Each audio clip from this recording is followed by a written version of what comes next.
Hello everyone, আসসালামু আলাইকুম। আজকে আমার রেসিপি বরবটি আলু দিয়ে চিংড়ি মাছ ভাজা। আশা করছি রেসিপিটি আপনাদের ভালো লাগবে। যদি রেসিপিটি ভালো লাগে তাহলে একটা লাইক দিয়ে সাবস্ক্রাইব করে আমার পাশে থাকবেন। এই বরবটি ভাজি এতটাই মজার হয় যে যারা না খেয়েছেন তারা একবার ভাজি করে খেয়ে দেখেন কতটা মজার হয়।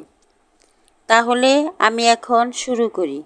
এখানে আমি বরবটি একটু লম্বা লম্বা করে কেটে নিয়েছি। একটা আলু কেটে নিয়েছি লম্বা লম্বা করে। এই বরবটি আলু ভালো করে ধুয়ে পরিষ্কার করে নিয়েছি। এখন চিংড়ি মাছ নিয়ে নিলাম।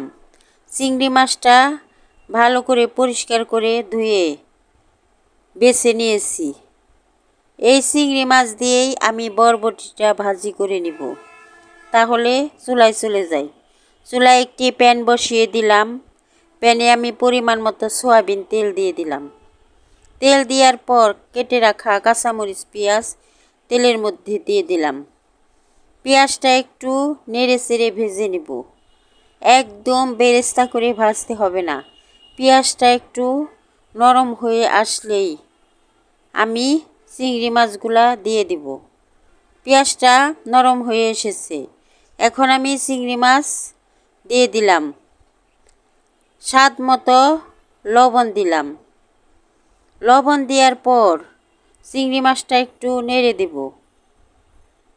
নেড়ে দেওয়ার পর আধা চামচ হলুদের গুঁড়া, আধা চামচ ধনিয়ার গুঁড়া দিয়ে দিলাম। এখন এই মশলার সাথে চিংড়ি মাছটা একটু ভেজে নেব।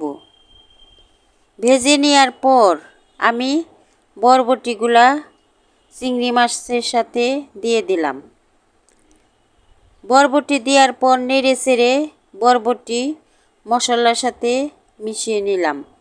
এখন বরবটির মধ্যে আমি অল্প একটু পানি দিয়ে দেব সিদ্ধ হওয়ার জন্য।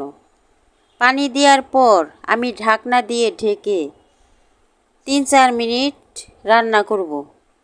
3-4 মিনিট পরে আমি ঢাকনা উঠিয়ে একটু নেড়ে দিলাম।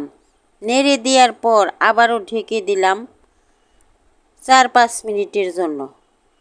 4-5 মিনিট পরে ঢাকনা উঠিয়ে আবারও বরবটিটা নেড়ে দিলাম। এখনও পানি আছে, ওই কারণে আমি আবারও ঢাকনা দিয়ে ঢেকে 3-4 মিনিট রান্না করব। 3-4 মিনিট পরে আবারও ঢাকনা উঠিয়ে বরবটিটা নেড়ে দিলাম। আবারও ঢাকনা দিয়ে ঢেকে দিব 2-3 মিনিটের জন্য।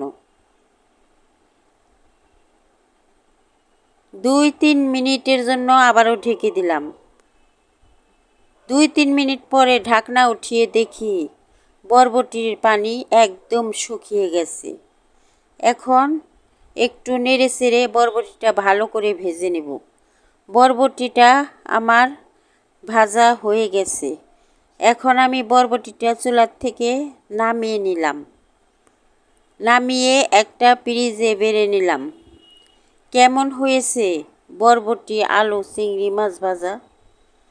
যদি আমার রেসিপিগুলো আপনাদের ভালো লাগে তাহলে একটা লাইক দিয়ে সাবস্ক্রাইব করে আমার পাশে থাকবেন।